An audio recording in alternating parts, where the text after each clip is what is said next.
छत्रपति शिवाजी एक ऐसी शख्सियत है जिनको हर कोई पसंद करते हैं और हर कोई उनसे प्रेरणा लेना चाहते हैं। आदरणीय तेजस्वी यादव जी हों, मुकेश साहनी जी भी हों या हमारे कांग्रेस के लोग हों, हर कोई इस पहल की आगे बढ़ कर के सराहना कर रहे हैं। छत्रपति शिवाजी महाराज के बारे में सुनते ही यह शब्द सुनते ही यह विचार आता है कि एक अप्रतिम योद्धा एवं सर्वश्रेष्ठ प्रशासक, और जो 3 स्तर पर मैं कह लूँ, मानसिक, वैचारिक एवं सांस्कृतिक, तीनों आधार पर हमें संबल और बल प्रदान करते हैं। तो ऐसे महान विभूति का एक प्रतिमा पटना के मरीन ड्राइव पर होना शायद बिहार वासियों को काफ़ी कुछ प्रेरणा देगा। छत्रपति शिवाजी महाराज ने किसानों के लिए कई नई पद्धतियाँ, कई नए विचार, कई नए आप कह लें कार्यक्रम शुरू किए। तो ऐसे योद्धा, ऐसे शासक की एक प्रतिमा तो होनी ही चाहिए, वह भी पटना के मरीन ड्राइव पर। और इसमें सभी लोगों का साथ हमें मिल रहा है, क्योंकि छत्रपति शिवाजी महाराज हर किसी का, खास करके दबे कुचले का विशेष ध्यान रखते थे। हम उम्मीद करते हैं कि 6000 के करीब लोग उसमें उपस्थित होंगे। और तो 29 तारीख को दीघा घाट के करीब मरीन ड्राइव पर दोपहर 1 बजे हम लोग सारे लोग इकट्ठा होंगे और ये संकल्प लेंगे कि यहाँ पर छत्रपति शिवाजी महाराज की एक गगनचुंबी प्रतिमा स्थापित हो। आप सबों को नमस्कार। मैं प्रणव प्रकाश सभी बिहार वासियों की ओर से छत्रपति शिवाजी महाराज की एक गगनचुंबी प्रतिमा पटना के मरीन ड्राइव पर स्थापित करने के संकल्प के साथ आपके सामने उपस्थित हूँ।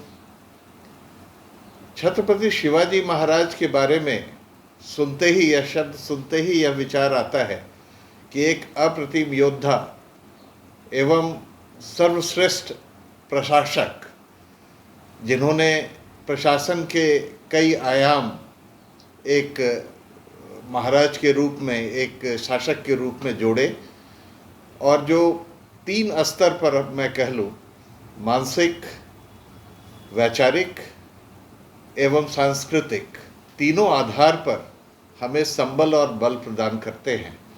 तो ऐसे महान विभूति का एक प्रतिमा पटना के मरीन ड्राइव पर होना शायद बिहार वासियों को काफ़ी कुछ प्रेरणा देगा, और इसमें सभी शामिल होंगे।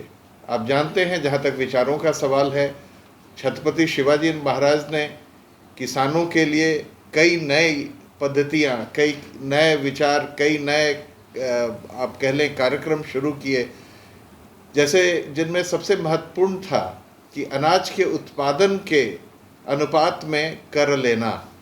वो एक लगान की एक नई पद्धति उन्होंने शुरू की, जल वितरण प्रणाली शुरू की। आप फिर देखें तो स्वास्थ्य के संबंध में उन्होंने एक योजना शुरू की थी, जो आयुष्मान भारत योजना, शायद वहीं से उसकी प्रेरणा ली गई, जिसमें मुफ्त स्वास्थ्य की योजना थी। उनकी मृत्यु के बाद संभाजी महाराज, जो उनके पुत्र थे, उन्होंने उसको लागू किया।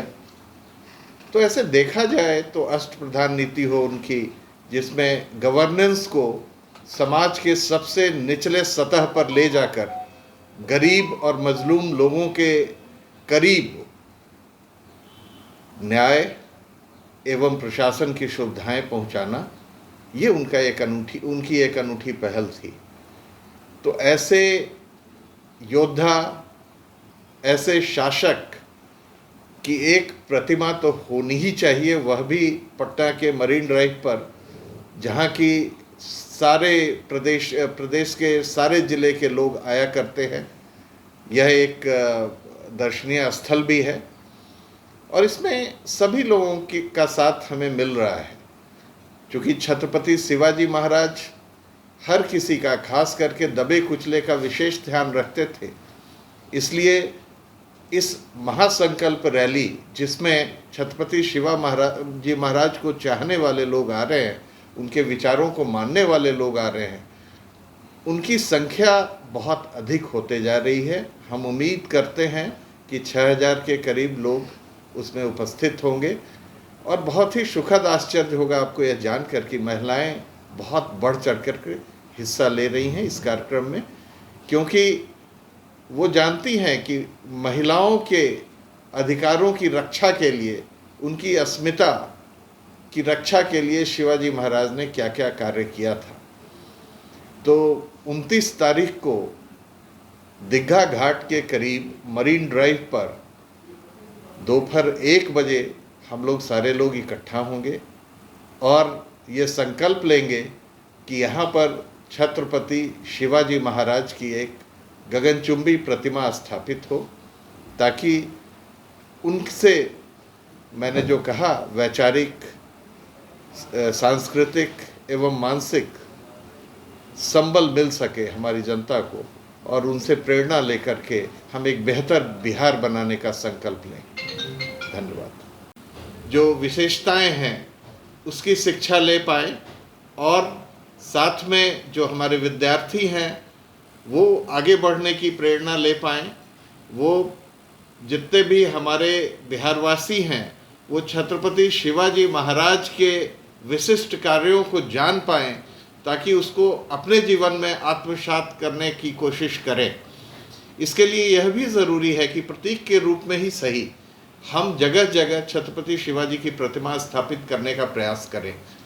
तो ये प्रयास हमारा पिछले 4 साल से चल रहा है। इसी क्रम में 25 से 30 हज़ार लोग हम लोग इकट्ठे हुए थे, जो कि एक अनूठा कार्यक्रम था बिहार शरीफ में पिछले अप्रैल 20 तारीख को। तो अब ये हमारा प्रयास अनवरत जारी रहेगा और बिहार से शुरू होकर के देश के दूसरे प्रदेशों में भी हम जाएंगे और उनके विचार, उनके कार्यपद्धति, जो शासन की कार्यपद्धति है, उसके बारे में लोगों को बता करके इस देश को लाभान्वित करने का प्रयास करेंगे। धन्यवाद। क्या लगता है नीतीश कुमार को आप मना लीजिएगा? देखिए, एक छत्रपति शिवाजी एक ऐसी शख्सियत है जिनको हर कोई पसंद करते हैं और हर कोई उनसे प्रेरणा लेना चाहते हैं। ज़रूरत है शुरुआत करने की, ज़रूरत है किसी को आगे बढ़ कर के झंडा थामने की। वो प्रयास हम लोगों ने शुरू कर दिया है। तो मुझे पूरी आशा है, चाहे वो नीतीश कुमार जी हों या जो भी राजनीति में हैं, आदरणीय तेजस्वी यादव जी हों, मुकेश साहनी जी भी हों या हमारे कांग्रेस के लोग हों, हर कोई इस पहल की आगे बढ़ कर के सराहना कर रहे हैं और वो चाहते हैं कि इसमें वो भी अपने तरफ से कंट्रीब्यूट करें। तो क्या इसको लेकर के मुख्यमंत्री नीतीश कुमार से कोई मुलाकात हुई, कोई बात हुई, कोई चर्चा हुई आपकी? जी हाँ, कई दफ़ा ये कोशिश हुई और ज्ञापन दिया गया, चिट्ठियाँ लिखी गईं और शायद उन्होंने संज्ञान लेकर के इस पर कार्रवाई करने की कोशिश भी की होगी। जवाब आया आपको? अभी तक तो जवाब नहीं आया है। तो इस बार एक पुरजोर आवाज़ फिर से वहाँ तक पहुँचाने की कोशिश हो रही है, शायद इस बार जवाब आए। चर्चा है कि आप खरनौत से चुनाव भी लड़ सकते हैं। देखिए, वो एक अलग विषय है, वो मेरा व्यक्तिगत विषय है। जहाँ तक छत्रपति शिवाजी महाराज सामाजिक समरसता अभियान की बात है, वो एक अलग पहल है, वो चलता रहेगा। राजनीति अपनी जगह है, मेरा व्यक्तिगत जीवन और मेरा व्यक्तिगत डिसीजन अपनी जगह है। शायद हो सकता है अगर पार्टी चाहे, लोग चाहें, तो मैं वहाँ से चुनाव लड़ सकता हूँ। धन्यवाद।